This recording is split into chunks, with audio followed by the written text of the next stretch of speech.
एक औरत खाना खा रही थी कि तभी खिड़की के बाहर एक कबूतर जा टकराया। वो जैसे ही आगे बढ़ी देखने के लिए, अभी अभी वाला कबूतर अचानक गायब हो गया और खिड़की पर पड़ी दरार भी पूरी तरह से गायब थी। उसने पीछे मुड़कर टीवी की तरफ देखा। टीवी पर 3 मिनट पहले का ही दृश्य चल रहा था। एमी को शक हुआ कि कहीं वो 3 मिनट पहले के समय में वापस तो नहीं चली गई। वो थोड़ी ठंडी हवा लेने के लिए खिड़की खोलने लगी, पर तभी एक कबूतर उड़कर अंदर आ गया। एमी को तभी एहसास हुआ कि उसने 3 मिनट बाद होने वाली घटना को पहले ही देख लिया था और अनजाने में खिड़की खोलकर उस कबूतर की जान बचा ली थी। उसने सोचा कि शायद उसके दिमाग में कुछ गड़बड़ है, इसलिए उसने अस्पताल जाकर चेकअप कराने का फैसला किया। लेकिन जैसे ही वो मेट्रो में बैठी, उसके दिमाग में फिर एक अजीब सा दृश्य कौंधा। सामने बैठी एक लड़की को एक रहस्यमयी आदमी गला दबाकर मार देता है। फिर वो आदमी काला स्पाइडर मास्क पहन लेता है और उसी झटके में डिब्बे की 2 और लड़कियों को बेरहमी से मार डालता है। आने वाले हत्यारे से बचने के लिए एमी ने जल्दी से ट्रेन से उतरने का फैसला किया, लेकिन फिर उसने सोचा जब वो कबूतर की जान बचा सकती है तो शायद इन 3 लड़कियों को भी बचा सके। आदमी धीरे धीरे उनकी तरफ बढ़ने लगा। एमी ने खुद को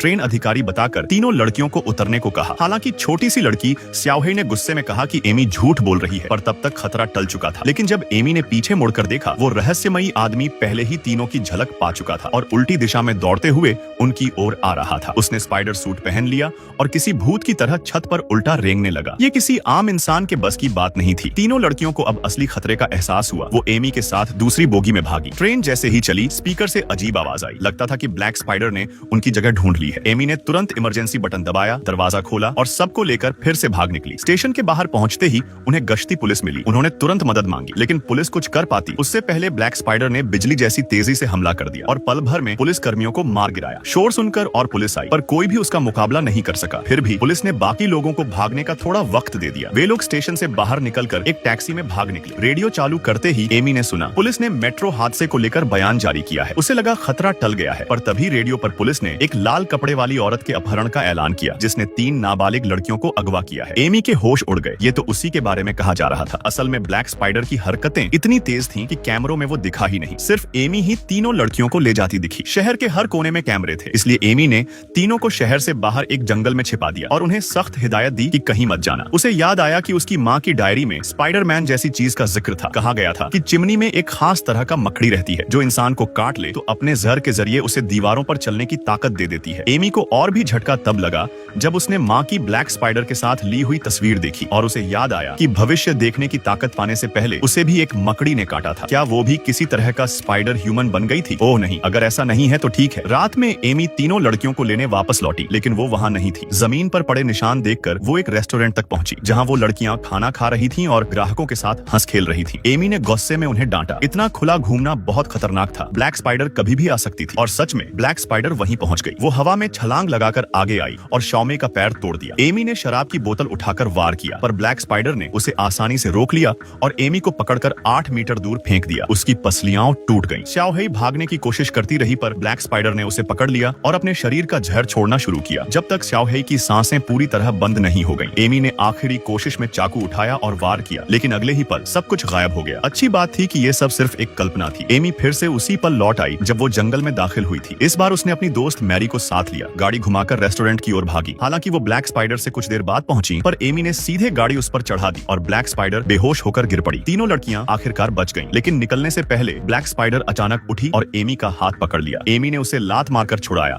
और कार लेकर भाग गई। उसे पता नहीं था कि उसके हाथ पकड़ने के दौरान ब्लैक स्पाइडर ने अपना जहर उसके अंदर छोड़ दिया था। एमी को चक्कर आने लगे। अगर इलाज न हुआ तो 2 दिन में उसका दिल रुक जाएगा। इलाज ढूंढने के लिए एमी ने खुद उस जगह जाने का फैसला किया जहां उसकी माँ कभी गई थी। उसने तीनों लड़कियों को एक दोस्त के घर छोड़ा और गाड़ी लेकर अकेली निकल पड़ी। माँ की डायरी में एक हीलिंग स्पाइडर का जिक्र था और तस्वीरों की तुलना से एमी ने पाया कि उसकी माँ सच में वहाँ गई थी। एमी ने अपनी माँ के कभी आने वाली उस जगह को खोज निकाला। अचानक उसके पीछे से एक रहस्यमयी आदमी आ गया। उसने उसकी माँ का नाम लिया और मुस्कुराकर कहा, आखिरकार एमी तुम यहाँ पहुंची गई। आदमी ने बताया कि उसकी माँ ने उसके लिए कुछ छोड़ा था और वो एमी को एक पहाड़ी गुफा में ले गया। एमी कुछ समझ ही रही थी कि वो आदमी अचानक उसे जोर से धक्का देकर खाई में गिरा देता है। पानी में गिरते ही एमी को एक याद दिखी। वो याद दरअसल वही चीज थी जो उसकी माँ ने उसके लिए छोड़ी थी। उस समय उसकी माँ गर्भवती थी और इलाज करने वाली हीलिंग स्पाइडर की तलाश में पेरू आई थी। उसके साथ जो व्यक्ति खड़ा था वही आज का ब्लैक स्पाइडर बन चुका आदमी था। दोनों कभी अच्छे दोस्त और वैज्ञानिक थे जो मिलकर उस रहस्य रहस्यमयी मकड़ी पर रिसर्च कर रहे थे। लेकिन जब उसकी माँ को आखिरकार हीलिंग स्पाइडर मिल गई तो उस आदमी ने अचानक बाकी सभी वैज्ञानिकों को गोली मार दी। असल में वो भी एक घातक बीमारी से ग्रसित था और ठीक होने के लिए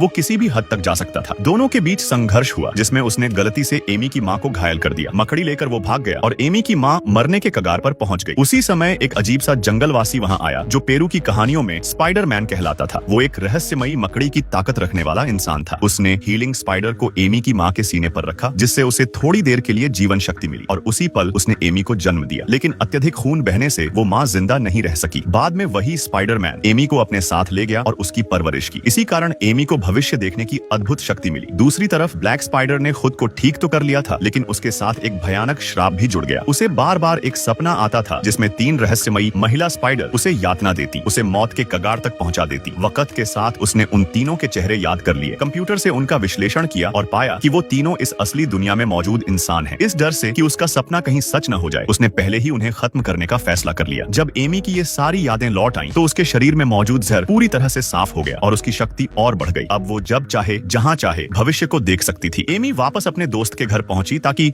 उन तीनों लड़कियों को वापस ले सके, लेकिन सब गायब थी। उसने अपनी प्रीकॉग्निशन शक्ति से देखा ब्लैक स्पाइडर ने तीनों को उड़ा दिया था। असल में ब्लैक स्पाइडर ने शहर के सारे सीसीटीवी और ट्रैफिक सिस्टम पर कब्जा कर लिया था। उसने अपने हैकर्स से कहा कि हर सिग्नल को ग्रीन लाइट में बदल दो। पूरे शहर की ट्रैफिक सिस्टम ठप पड़ गई, हर जगह टक्करें होने लगी। एमी की दोस्त को गाड़ी रोकनी पड़ी और तभी ऊपर से ब्लैक स्पाइडर छलांग लगाकर सीधे कार पर आ गया। उसने हाथ में पकड़े बम का स्विच दबाया पर तभी आसमान से एक एम्बुलेंस उड़ती हुई आई और उसे जोरदार टक्कर मार दी। वो एम्बुलेंस कोई और नहीं एमी चला रही थी। उसने बिल्कुल सही वक्त पर पहुंचकर धमाका टाल दिया। एमी ने तीनों लड़कियों को एम्बुलेंस में बिठाया और भाग निकली। वो दीवारों पर छलांग लगाते हुए फिर से पीछा कर रहा था। एमी ने लड़कियों से कहा, एम्बुलेंस में एक इलेक्ट्रिक शॉकर है, जल्दी निकालो। उसने गिनती शुरू की, 3, 2, 1 और उसी पल लड़कियों ने छत की तरफ बिजली छोड़ी। ब्लैक स्पाइडर झटके से बेहोश हो गया। एमी ने गाड़ी घुमाई और उसे सड़क के किनारे फेंक दिया, लेकिन गाड़ी में अब ईंधन नहीं बचा था। ब्लैक स्पाइडर जल्दी ही उठने वाला था। एमी ने ध्यान केंद्रित किया, हर संभावित रास्ता देखने की कोशिश की। तभी उसे एक आइडिया आया, वो उसे मार सकती थी। उसने पुलिस को वॉकी टॉकी से संदेश भेजा, क्वीन डिस्ट्रिक्ट के आतिशबाजी